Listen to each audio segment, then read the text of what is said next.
Ladies and gentlemen, welcome to episode 436 of the Maritime Paintball Podcast, coming to you live on Facebook, YouTube, Twitch, and beautiful 97.9 FM CHSR out of Fredericton, New Brunswick. My name is Bradley Odell, and with me, as always, is the incontrovertible king of paintball. I'm happy to be here Absolutely. tonight. Quadruple mocha latte, espresso, Moisture is- cappuccino. Oh, don't make me stand up and go get my marshmallows and my sprinkles. I don't care. It's a French pressed light roast. I'm just wondering what the auto contrast will do when you stand up and he's got that black sweater and those pasty white legs.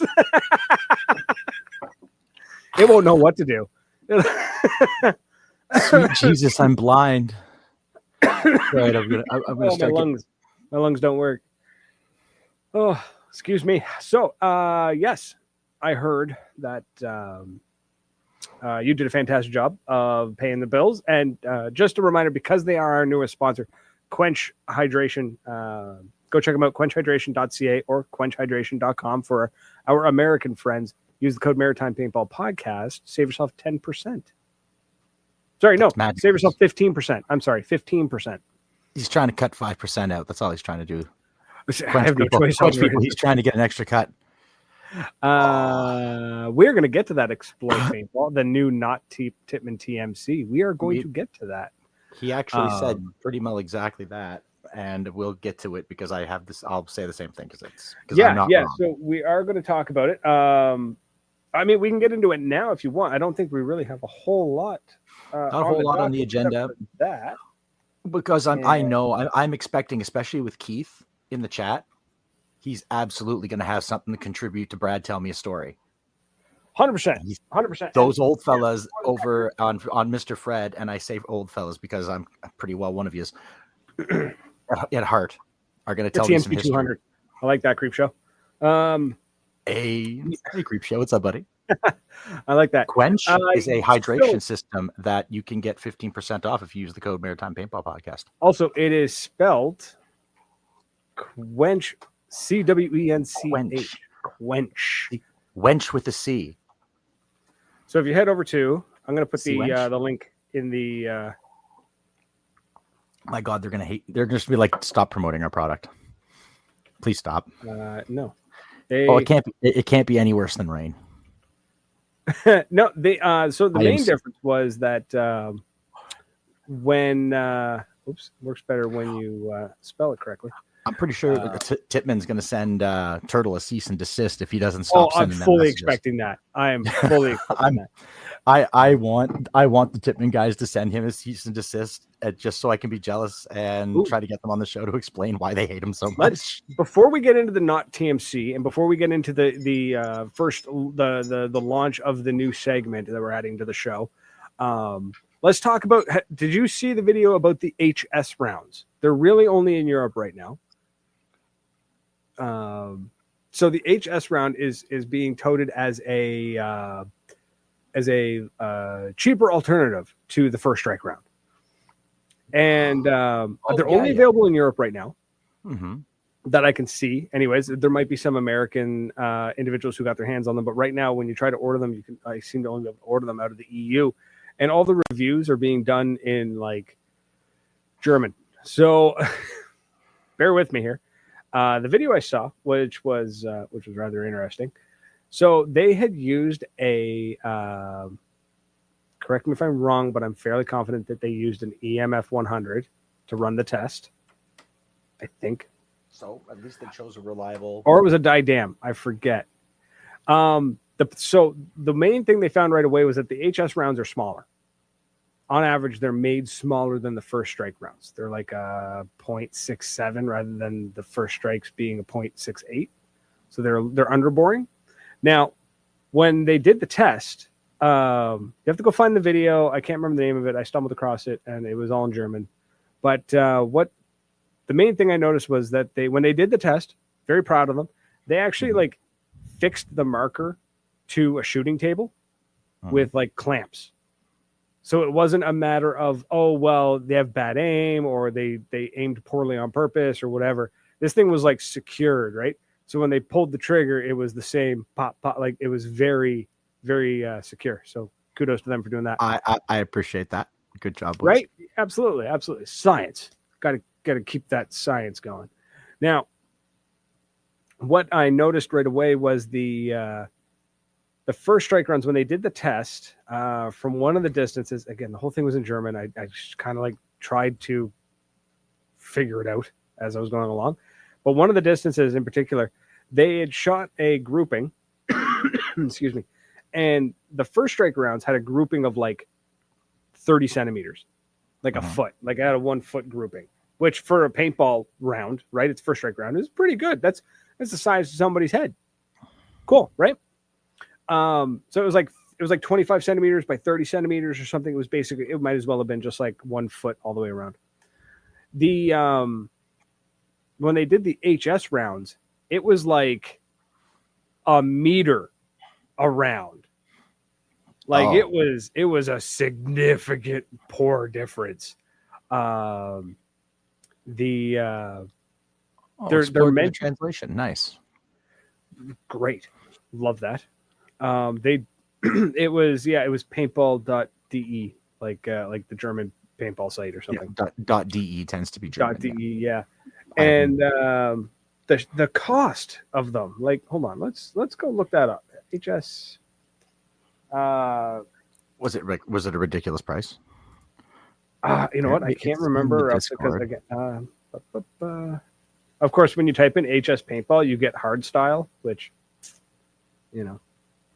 Here we go. Paintballsports.de. That's who you want to go check out. It's also paintballsports.co.uk. They are a $200 will run you. Somebody do the numbers for me here. $70 70 euros. So call it 100. 70 euros to so it's 105 Canadian. We'll get you 200. 200 HS rounds. Now, yeah, you still got that cough. You still got that cough, Cliffy. It's getting better, but yeah, it's now what it is like. It's like almost like a lump in my throat that's making me cough, which I think is just like that's not a lump. Yeah. Let's go to let's check Badlands. We'll take a look at the price here, and we'll Does Ants Gear have them? I'm not looking at Ants Gear. Good. Oh wow, this computer's getting really, really warm. So a 600 count. Okay, it's not apples to apples here. Hold on, let me see if I can find a six. There we go. 600 count is 200 euros.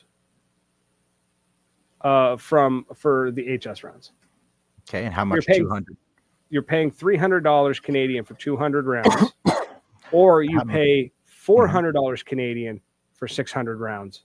So it's for the same number of rounds you're paying $100 more for first strikes, which so far appear to be far superior in their quality and in their accuracy. Like if you're splitting hairs at that point, like if you're looking at a $600 and it's like, well, do I pay 300 Canadian or do I pay 400 Canadian? I would, you know what I mean? Like, why not just shoot round ball at that? You know what I mean? Like, wow. if your grouping is a meter across, shoot round ball. Right now, they're said there could be an issue where the HS rounds are made smaller because they're more cheaply made because they're aiming to be a cheaper alternative. So maybe you're willing to. Are we assuming that they bore down and did they bore the paint? Yeah, it's basically a small. They use less material. No, so when you're doesn't include that. Definitely doesn't include shipping. Doesn't include shipping. It doesn't include any. It doesn't even include shipping on the first strike rounds. I just grabbed the straight price. So of course, as a Canadian, it doesn't make any sense to buy HS rounds because you're looking at €300 or $300 Canadian plus shipping overseas. No, there's no point. Now they'll probably eventually get a North America distributor and then it will make a little bit more sense and we'll judge the price at that point. But as of right now, they're a cheaper alternative. The people who shoot first strike rounds are not going to look at that and go, oh great, I could save $100 and have way worse accuracy. Right? Like, yeah, fair. We're talking We're talking. What's the difference here? To call it $100, no matter how you slice it. Oh no, I was going to do per round. Oh, right. So you're doing 50 cents a round, first strikes, and you're doing. No, sorry. You're doing 66 cents a round, first strikes, and you're doing 50 cents a round. Anybody from First Strike who happens to be listening to this, saving $40 to hurt the company that brought us shape rounds doesn't make sense. So Freak show. I am a fan of market competition. I do like the idea. I shoot first strikes when I get the opportunity, but I'm also not a big fan of industry monopolies. I wish there was another alternative to the first strike rounds that is of equal quality, right? First strike wouldn't notice, guarantee it. Paintballers are 1% of First Strike's business model. I don't know. I mean, maybe it's still early. Maybe HS figures it out. Maybe they make a better round, or maybe it's just a matter of boring size. Maybe you just got to bore down. Maybe you just got to get the shaped projectile inserts, right? And basically run like a freak kit. Sweet. Maybe that's the solution. But as of right now, that price, it doesn't make sense. I have the freak kit on my TMC.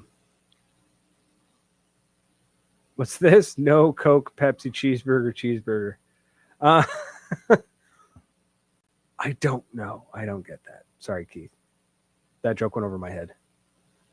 Explore says, how about the MC shaped round? Wait, I delayed it again. No, you didn't delay the shaped round. It's another product that cannot be mentioned that will cause delays, which I can tell you right now, there is a functioning prototype and it will never come to market.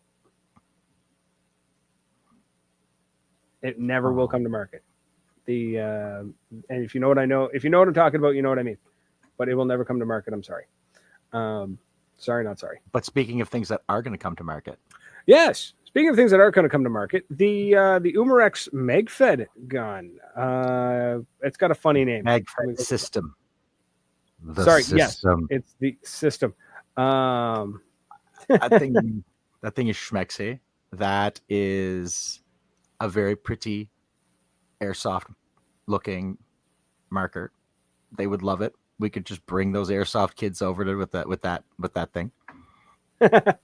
It looks very, very much like the TMC, which frankly, I mean, if you squinted the T15, the TMC, the 468, if you squint, they all look the same. So if you squint hard enough, everything looks like a 98C. I stand by it. I can't find the official name of it. It's got a strange name. It's like the T4E AR something or another. Explore says then spill the beans. It's the First Strike drum mag. It'll never come to market.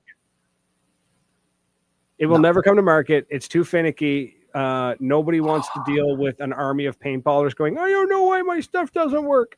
Because it's really, really finicky and the thing falls apart if you look at it the wrong way. The TC68.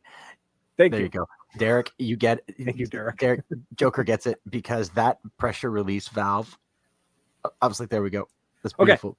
It's so common. It's common sense stuff that I'm like, why didn't we do this before? Shoot. Speedballers have had an on-off pressure relief valve for 10 years. It's only magfed that has, for some reason, not thought to do this. Like, I don't get it. It's the same as them having that little red light sticks up when it's pressurized. Right? It's because I'm using we as a broad sense, and I too play magfed, and I too am a little bit slower than the average paintballer physically, mentally, literally.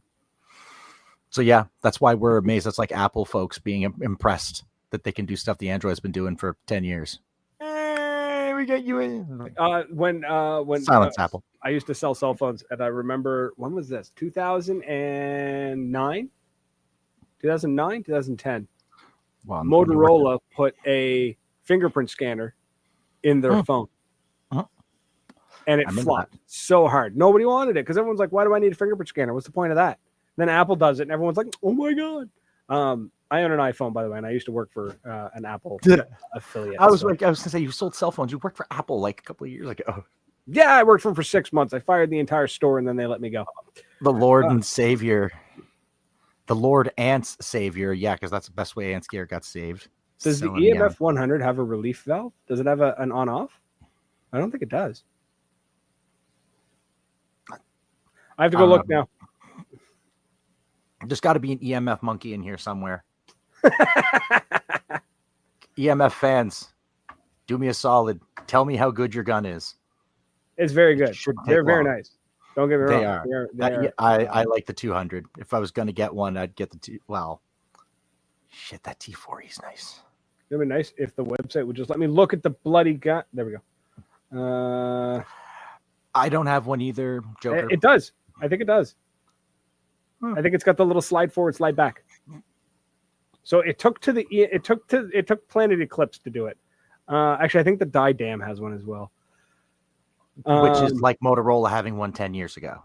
Yeah, the Die Dam was prohibitively expensive. Ahead of its time. Yeah, and ahead of its time. I just dug out earlier my TMC. Yeah. That is she dirty.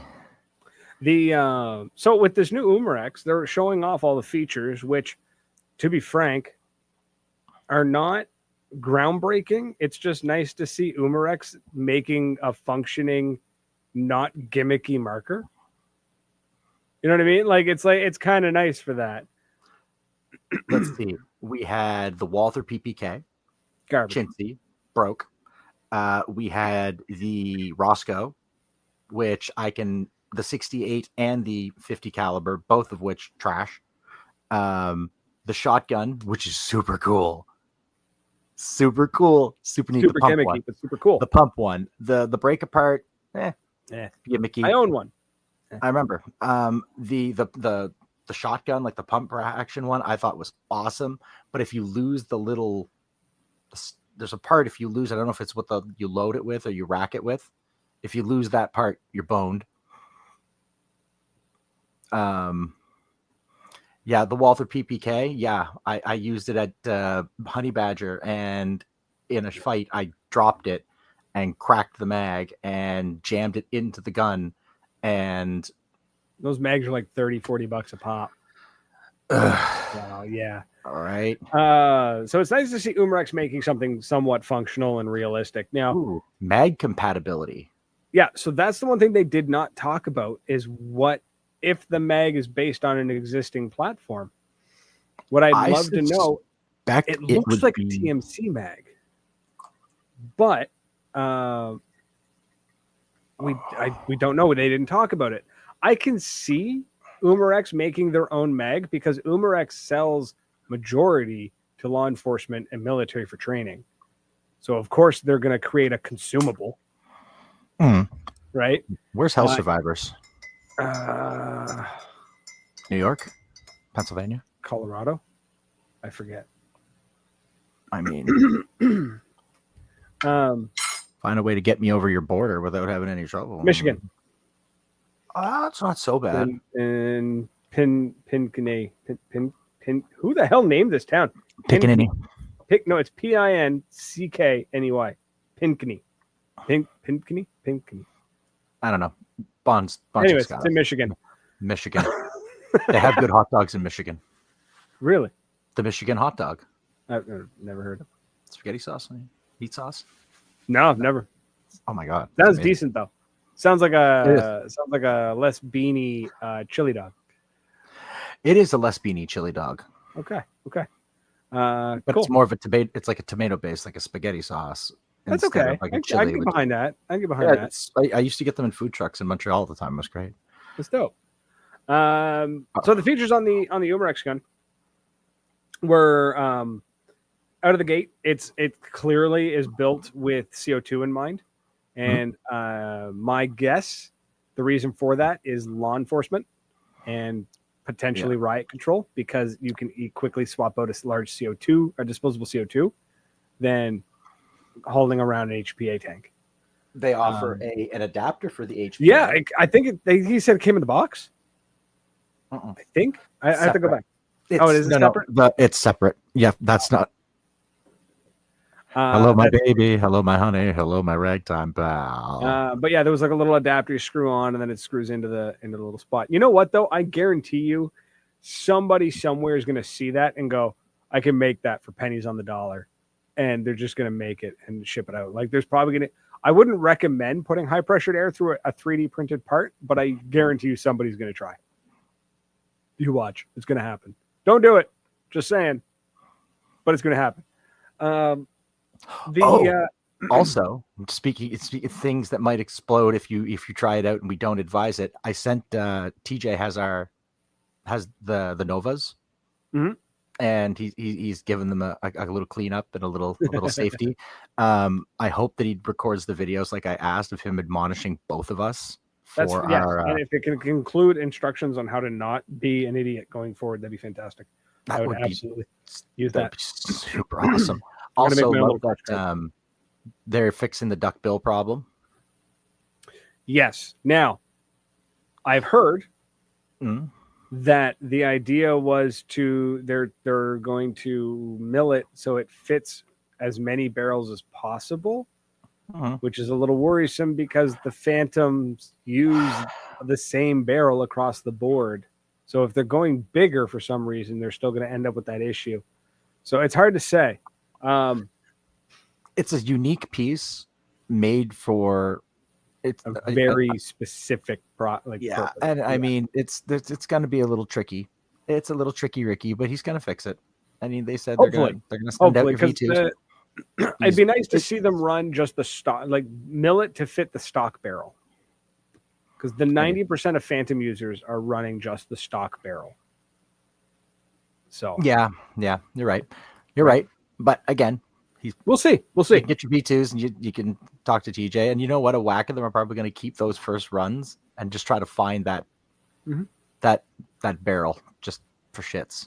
I mean, it wouldn't be that hard. Like, I would love to see maybe like if you've got the V1, just if they made like an insert or something.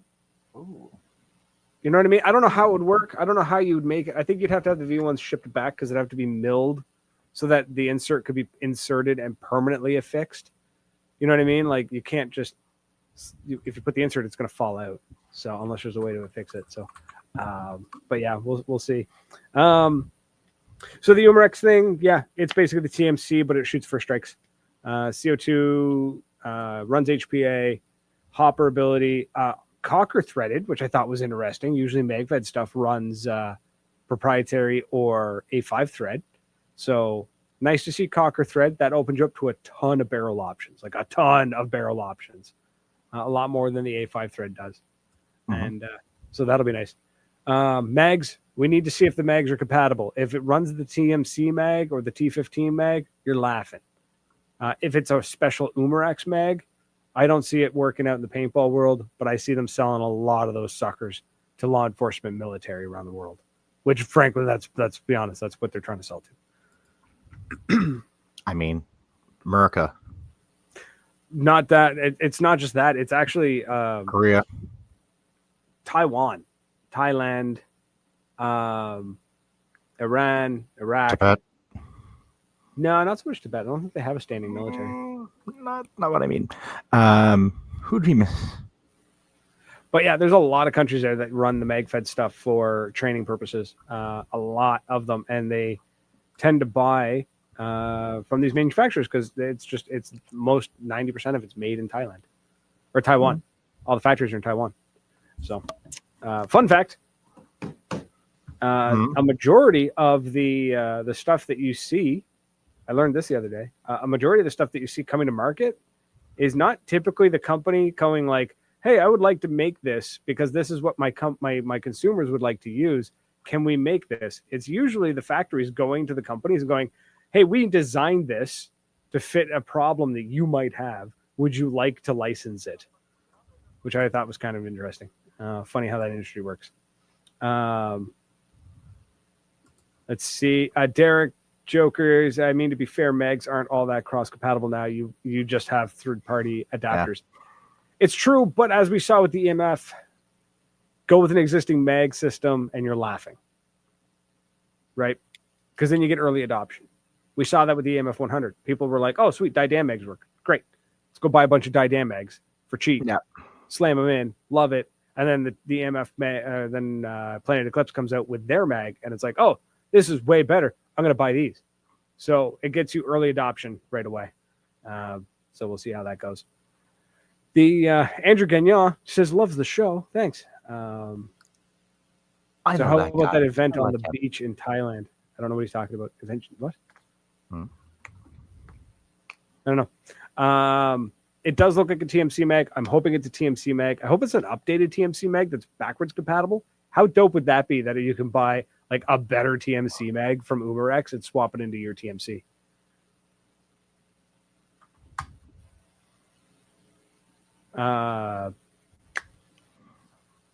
True. Yeah, doing their own might not completely sink them. I just don't know if Umarex has that big enough following to really handle that.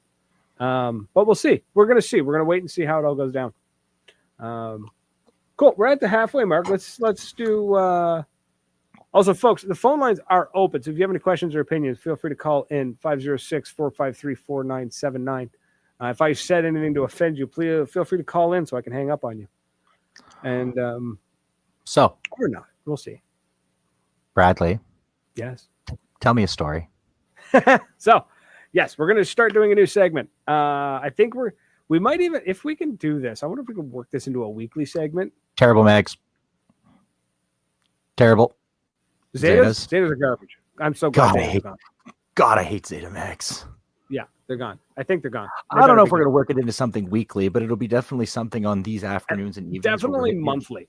It'll absolutely be monthly, if not maybe weekly or bi-weekly. We'll see. We're working on it. We're working on some stuff.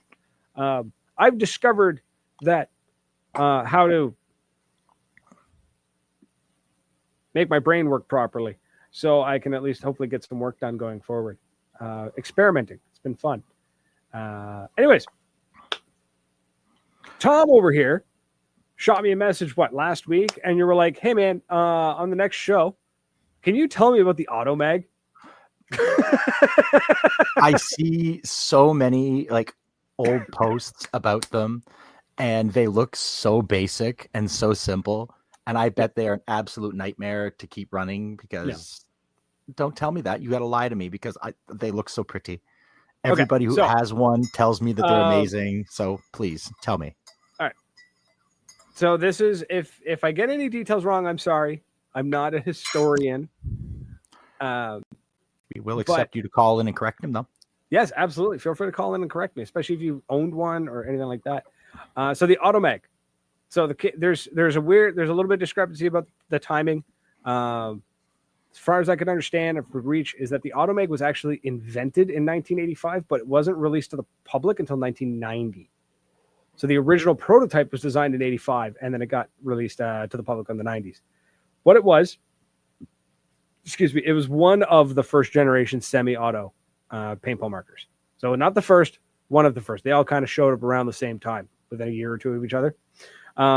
Invented by Tom Kay, who is kind of like one of the grandfathers. He's like Bud Orr, kind of like one of the grandfathers of paintball, modern day paintball. Fun fact about Tom Kay, when he got out of paintball, he is now an avid hunter and like researcher of DB Cooper. Really? Yeah, to the point where he had like a reality TV spot for a little while. He does a ton of research into the DB Cooper case.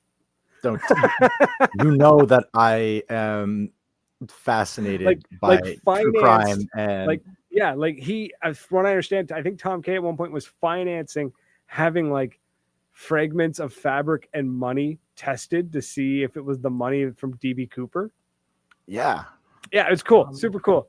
So, anyways, he was with Airgun Designs, or AGD. That's where he did it.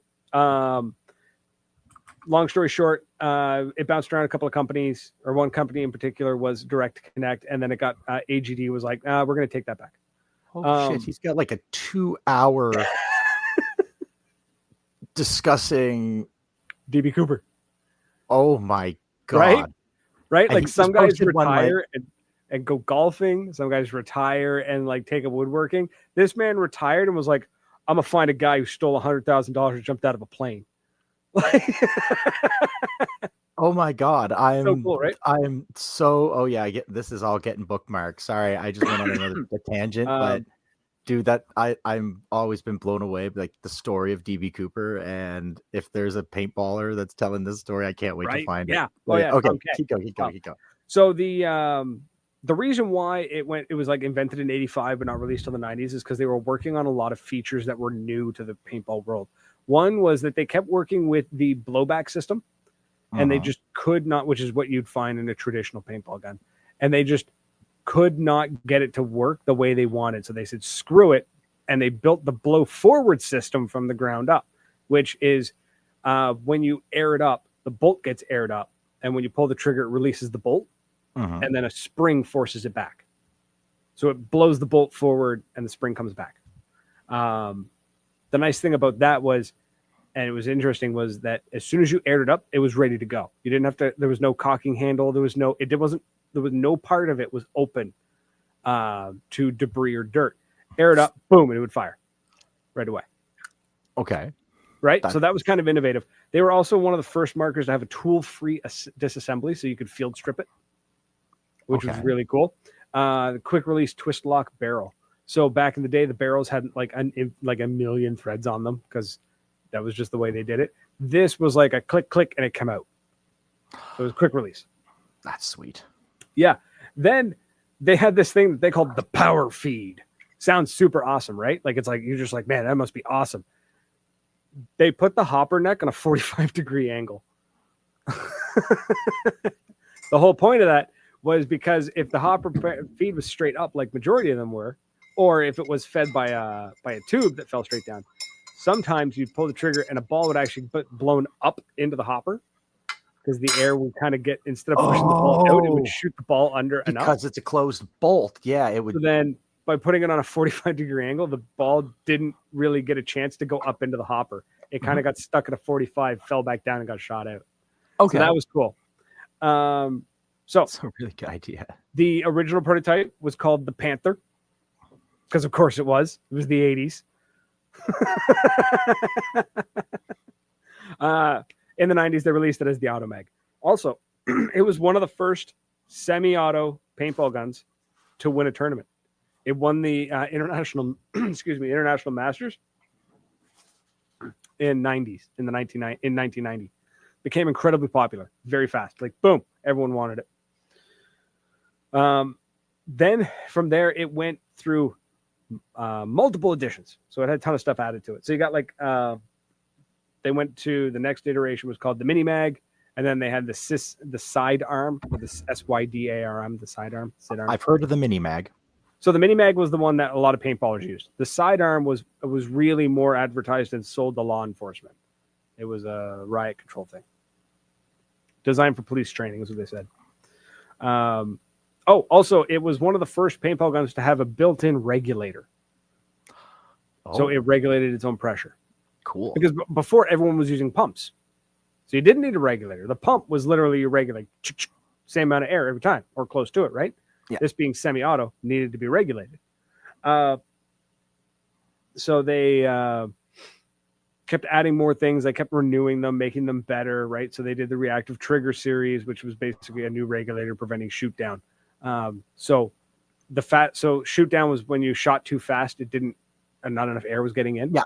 Yeah. So you go boom, boom, boom, boom, boom, boom, boom, boom, boom, like you'd see your balls drop. So this was the regulator was faster, so you could do 25 per second. Nobody could shoot that fast, but the regulator could handle 25. So in their mind was, if the reg can handle 25 and the average person's only going to shoot 12 to 13, we're golden, right? Because this was all mechanical. You're not going to be able to outshoot at that point. Yeah. It was then banned in tournaments. Because you could bounce the trigger. And what bouncing the trigger was you could, if you feathered the trigger and you just flicked it kind of thing, right? The trigger you'd fire, and then the trigger would go back, it would fire, and then it would go forward, and the force of the trigger going forward would snap it back again, and it would fire automatically. Oh, so it was like, I remember stories of those when I was a poor teenager. man's ramping. Yeah, I remember like when I first started hearing about markers that could do stuff like that, that there was a marker that would do that. Okay, so that's the Automag. Then they released also at some point, I forget where in this history of updates, they actually issued some of these for free. Like, hey, thanks for buying this Automag. We created something better. Let us know. We'll hook you up. So they had the level 10 bolt, which was basically just a bolt update that was a little faster, a little lighter, and reduced chopping. That was the main thing about that one. The X valve, again, a new valve, lightweight. They milled it out of aluminum. So it was because most back in that day, everything was made of steel, right? You never had to worry about pressure. If you make everything out of steel, you're not going to break anything. Then introduced the eMag. So the eMag was the electronic version of the Automag. But what was cool was that the way the trigger worked was it was powered by two magnets. Like it had two powered magnets in it. So when you pulled the trigger, when the magnets got close enough to each other, it would create a circuit, and then it would fire. That's how we have magnetic triggers now. That's how they work. Yeah. When the two magnets got close enough, creates a magnetic field, fires the button. Now, what happens if your battery dies? You're fine because it's still a mechanical trigger at the heart. So as long as you pull it just a little harder, it would still fire, even if your battery died mid-tournament. So it had a mechanical fail-safe. So you'd be shooting, boom, boom, boom, your battery dies, and you're like, oh, boom, boom, boom. You just keep going. You just pull the trigger a little harder. So super great. And then they also created the warp feed, which I showed you at one place. You showed me the warp feed, on the side. The whole point of that was feed lots of balls really fast without impeding the vision of the player. There's the Z frame. Yes, I didn't include that in the list, but the Z frame, which is the one where the trigger, like the trigger's like, yeah. So you're basically like, really. Who was running one of those? I think Savageau was running one at. Savageau. Savageau had one because I can't even make my arm like go back. Way. It made you tighten up, right? Is what it was. It made you tighten right up. Oh, it was so it was super cool looking. They introduced the ultra lightweight trigger, or the ultra light trigger, or the ULT. What was cool about that is it took the pull from 4-pound trigger pull to 16-ounce trigger pull. So basically nothing. So yeah, that was the Automag. It was it basically paved the way for semi-auto in tournaments. It dominated the 90s. If you were playing a tournament in the 90s, you were probably running an Automag of some kind. I'm looking at one right now. Like I'm doing some Googling. I'm not. I wouldn't even know where to begin with something like that. The thing about the Automag nowadays is the Automag is no longer really played in tournaments because that's like trying to race. You're trying to take I don't know. I'm older car racing against a newer car. You know what I'm trying to say? Yeah. Old tech, but super robust and super reliable. So a lot of the woods ballers are running them, like all the old woods ballers are bringing them out, because you could basically cut down a tree with the damn thing and it wouldn't fall apart. Oh, look at that. We got a spammer. Cheap viewers on streamboo.com. Remove the space. Good to know. Well organized unicorn. It's over on Twitch. You can take a long, hard suck of my big toe. The one with the funky nail. That one. They had some interesting. So the Automag had some interesting features with it as well. Some things that you can get. Now, this isn't something necessarily that they invented, but you often saw them with the Automags. Again, the ultralight trigger, but they also had ultralight bodies where they started making the bodies out of aluminum. So it made the marker a lot lighter. When you go from steel to aluminum, it's like night and day. They had the 6-pack plus rapid CO2 changing system. So imagine if you're holding the marker and you got a little stock kind of thing coming off the back of it, right? Little thin little stock.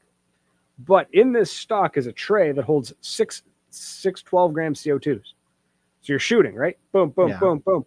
Then you run out of CO2. So you pull a lever at the bottom. Little lever comes down, like, right? It ejects the empty CO2, loads a new one, and pierces it. And you just keep shooting. Cool. Right? Yeah, it's super dope. It's meant for pump markers. And then, again, the blow forward remains the foundation for modern paintball markers. So pretty much they invented the blow forward system. That's the Automag. I'm flipping, I'm looking, I'm doing a bit of reading, I'm listening, and all I see when I look at like these Automags, like again, Google, I just on eBay and I'm looking at some of them, $300-400, just looking because I want to get an idea of, I'm always curious about what things cost, and they look like archaic, and I love the fact that they're just so ancient looking, but they remind me a lot of like Nova. They all look, it looks not exactly, but you know what I mean by that very minimalistic, simple body style. Like old school, very old school. There's a couple. Listen, there's a couple there for like $250, and I'm like, oh, that's mighty tempting just to have on my shelf because it's beautiful. But I would not be able to maintain or give it the proper life it deserves. So no. Roundabout way saying I'll stick with if I can screw up a Nova. You think I want to mess with something like that? Mm-mm. So while you're Googling and whatnot, I want you to go take a look up the AGD Tac-One, TAC-0 Is there? Oh my God, ONE words Tac-One. Okay. ADG Tac-One. Yeah, the AGD Tac-One. It's pretty standard. It's it's kind of out there, but it's a basic semi-auto. Oh yeah, I've seen body styles like this. Great. Now go look up the Tac-One Longbow or the AGD Longbow. Anybody who was on Spec Ops Paintball back in the day knows exactly what I'm talking about. And this thing, wanted this so bad. Yes. Actually, when you look up the ADG or AGD, it comes up almost right away. Yeah. So the even Longbow, without typing in Longbow, like that is that my back and shoulders hurt just looking at that. So it was actually extremely lightweight, weighed almost nothing. Really? For its size. That thing looks like it weighs a metric ton. Mm-mm. It's mostly barrel. Yeah. Well, right. The big mock silencer on the end that's like a foot long isn't helping. Well, that's extra. That didn't come with it. Spec Ops Paintball was a big proponent of this thing, so they designed it. The tube feed on the top is a full 20 round tube feed. It was designed so that it ran like the hose, like you put a little adapter on it and it ran the hose line, went the remote line on your back. I am looking with that line, but then it's got the warp feed on the front. That's the Q loader. Or the Q loader. Looks like a pod. Either way. Yeah. That's the Q loader. That is I've funky, right? And then they make black cell they make them for the Ion. You get a Longbow kit for the Ion. Oh my God, this is hideous. I love it. Right, on the Ion. Hey guys, dude, this is like looking at a Pontiac Aztec. That's like my like kids these days looking at those going, oh my God, it's so ugly. How'd it get made? Shit. So you can actually still go to AGD's website and buy you can still buy the Automag and the Tac-One. No way. Yep. No way. XM Automag. Yep. Well, it says the builds are still on hold, so maybe they're slowed down a little bit, but you can still buy parts. You can still update buy 8/3/2021. Full and partial XM gun builds are still delayed due to part availability. Yep. Well. So there's lots of stuff you can buy on the website, so you can still build them. If you find one online, it's busted, you can go buy a new part.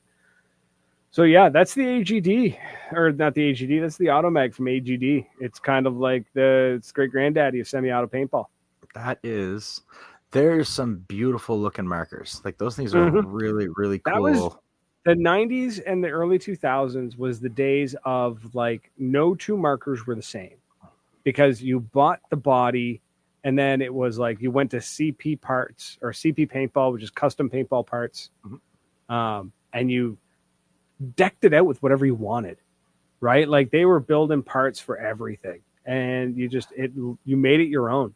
You would cut things down, you would change out the valve, the bolt, change out the trigger, the colors. Everything was bright, everything was flashy, everything was huge, it was ugly, it was gaudy, it's fantastic, right? Like it's like going to a car show, and it's like because I've anytime I've gone to a car show, you go and you see these, like, it's like, oh wow, the guy who owns the new 2025 Corvette parked it in and he's showing it off. Good for you. You went up and dropped $120,000 on a Corvette, right? But then you see the like totally custom built hot rod that you're like, yes, the Corvette is newer, faster, but this is sexy in a different way. Like, it's like, yes, it's not that fast, and it's not, I don't think I would want to do a 15-hour road trip. Actually, I don't think I want to do a 15-hour road trip in a Corvette either. But anyways, it doesn't look like a supercar. It's a Cavalier. Yeah, it's fun. That's what that Automag is. That's not a Cadillac. It's a Cavalier. Yes, exactly. Right. It's gonna get you there. It's designed for functionality, not form. And then but then the parts you could add on and the way you could make it your own was like so then that comes down to, if you wanted to customize something at that time, was like get an Automag, and then the Ion came out and you just decided to make those instead. So the Ion was like the Honda Civic of the paintball world. It came out, it was relatively cheap, it worked decently, like it was a good marker, right? But the thing about the Ion was that the way it was built was very easy to bolt parts on and take parts off, right? There wasn't a lot to finagle with. No. So you could easily buy extra parts for it. You could buy whatever you wanted for the Ion. There was a lot of parts for the Ion. The 98 Sunfire. That's what I was thinking when I said Cavalier. Pontiac, I was really thinking of the Pontiac Sunfire. Pontiac Sunfire. It's absolutely. A 98 Sunfire. If you squint hard enough, everything looks like a 98. Yes. Everything looks like a sun. Seeing Sunfires around town now, I almost crap myself, because I'm just like, they were ubiquitous, man. They were like those. The Sunfire is what the mechanic drove. You know what I mean? Like if you were a car guy, the Sunfire was like, if you knew a car guy, the daily driver was a Sunfire. You know what I mean? Like, he's got a race car in the garage that's in 17 million pieces, and he's taking the busted old 98 Sunfire to work every day. 99 or 99. I remember the 99 Sunfire. I had friends with those. You know what I mean? Like, that was bulletproof, dude. They were great little cars. No, it's. I've seen a whole bunch of them. I think we need to get a Honda Civic of paintball, the Ion. There's something that can be done there. I'm gonna go find the video. Every time somebody mentions the Ion, immediately I think of the sexy Ion song. Oh God. Mike Phillips was the one who did it. I remember now. So Mike Phillips was TechPb. Going down a rabbit hole here, but he had a YouTube channel and a website. This whole episode's been a rabbit hole. TechPb was pretty wild. He did a ton of like reviews back in the day. Like, he was one of the earlier guys on YouTube. And then I think he got into some hot water because he was like, I think it was buying or trading markers or something like that, and people started to get like, they were like, okay, I'm gonna trade my marker with TechPb, and I'm gonna ship this marker off. Hey, Gooey man. and then it never came back. Stuff like that. Like it was a whole thing. Guy basically got ran out. Civic. They don't really soup Civics up around here anymore. I'm trying to think what would be the modern equivalent of what the EMEC would be. I suppose, yeah, you could call it the modern Civic, but no, because you don't soup up Civics anymore because all the Civics come out of the factory looking souped up. Yeah, right. Like they've cut out the middleman. Honda was like, "We're just going to do it for you." The Mazda 3. Yes, the Mazda 3. Marker bit. That's what it was. Thank you, McGooey. Thank you.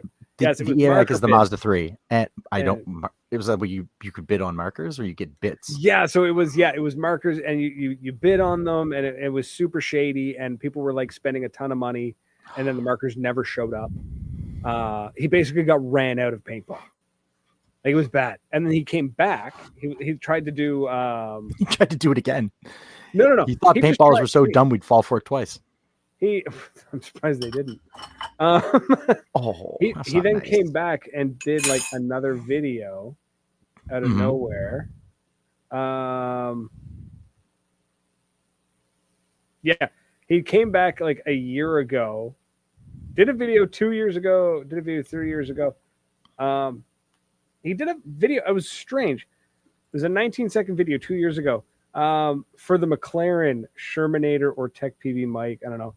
And then 1 year ago was like got an HK Army Sonic loader and HK Skull Mask, did a review. Then he did the review on the Carbon Zero paintball Google. Carbon Zero paintball goggle review. And that was it, like a year ago. And all the comments were just like, "Why are you here? Nobody wants you." Yeah. Brutal. Yeah, it was penny bids. That's what it was. That was shady. It was a penny. You ever seen a penny bid site? No. So a penny bid site is like, it's like, "Oh, we sold this marker for 14 cents. It's like, okay, cool. But to buy the pennies is you gotta buy them with like real money. Like it wasn't real. It was very lottery like, almost like something shady, like a shitty casino would do. Like, yeah, it just like it's a very confusing system. Yeah, you weren't actually betting a penny; you were betting a quarter, or you were betting $1. Yeah, it was something like that. Yeah, you see the commercials like late night TV where it was like, "I got this MacBook Pro for $4.10," and it was like, "No, you spent $1,200 like betting on this." Let's see. Yeah, people talking about like. Yeah, he's back, and everyone's like, "Yeah, I used to watch you back in the day." Yeah. And then there's a ton of comments. We're just like, "Why are you here? Go away." Burn in hell. Yeah. I feel like he definitely went for some sympathy points because he put Borgtech's helmet on his desk, which kind of pissed me off.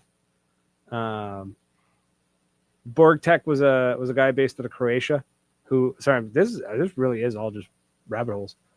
Borgtech was a fantastic YouTube channel ages ago.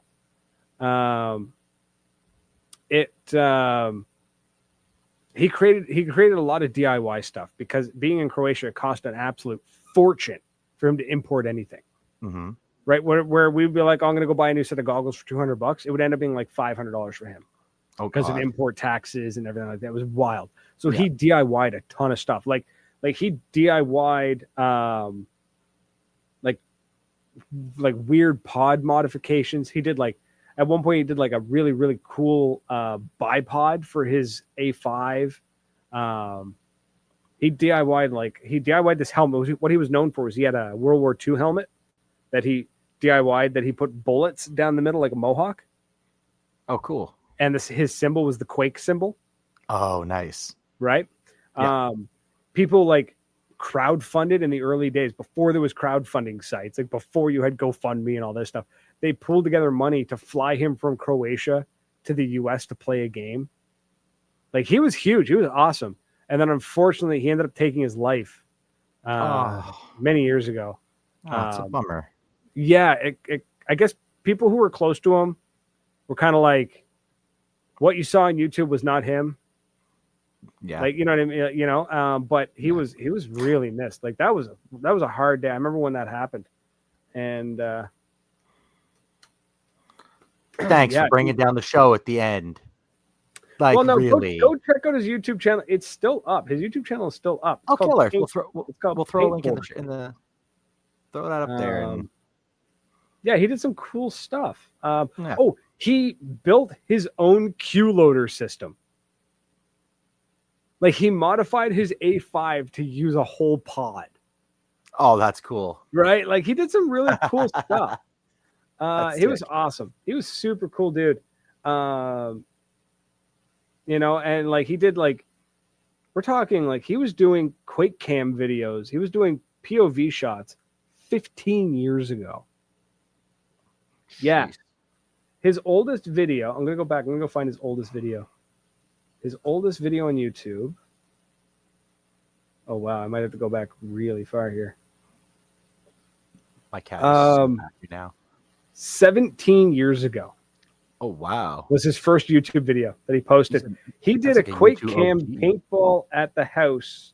Quake Cam paintball at House of Pain 17 years ago. Point of view shot from his A5. How wild is that? How wild is that? That's mental. That's what that is. Yes, absolutely. Wow. So, yes, I know, Frank. It's almost time. We're almost out of time. My cat is... That makes me sad. I was really enjoying that. I love when you go on tangents and rabbit holes. But pretty soon we're going to be going on the road again, and I'm going to get some fresh stories out of you. I forgot how quickly things are connected. Like you were like, tell me about the Automag. I was like, all right, I'll talk about the Automag. And then from the Automag, I ended up going to the Tac-One. From the Tac-One, going to Spec Ops. Spec Ops somehow got on to TechPb. And then TechPb, I went on to... Anyways, the next one we're going to go down... The next rabbit hole I want to go down is Spec Ops Paintball. We're going to talk Spec Ops Paintball next time. I'm going to teach you about Spec Ops. That shit was awesome. You would have loved Spec Ops, man. You would have loved it. I'm a pretty cheesy kind of person. It's so cheesy. It was so cheesy. I would have loved it. They had a YouTube channel, and they actually put together and they wrote one song. It was a punk paintball song. Oh, you sent me that. Specifically Woods Ball. You sent me that. Yes. We're gonna have to talk about that next time because it's another hilarious. time we'll go down the Ops Gear rabbit hole. That was another one. That was like the opposite of Spec Ops. So that's it, folks. We're out of here. It's been an absolute blast. If again, I'm gonna ask every week. Sorry, but I gotta ask. If you enjoy the content we create and you want to maybe hear the podcast maybe a little earlier than everyone else, or if you just want to support the show, there is a Patreon link in the show description in the show notes. That is the nicest way to like beg like animals that we are. Absolutely. Beg for money, but really the show does cost money to run, and we appreciate anything you can do. But if you can't, that's all good because we're still going to come back and torch you anyways. I'm not going away. You can still watch the show live when we stream. And on that, also, if you want to join the Discord, there's a Discord join link in the show description. You can jump into the Discord, come hang out with us. Probably going to be doing some gaming tomorrow night. Come hang out with us. You're trying to high five me over there? What's going on? I don't know where my camera mime. I had to explain to my kid what miming was. It's the other way. There we go. Gotcha. Yeah. And then Quench, latest sponsor, Quench Hydration. So go over to quenchhydration.ca or quenchhydration.com. Use the code Maritime Paintball Podcast. Save yourself 15%. Why not? That's basically the taxes in Canada. Be a mensch. Buy some Quench. Right. And then, and that helps us out. So that's it, folks. It's been a blast. We're out of here. Until next week. Cheers. Doodles.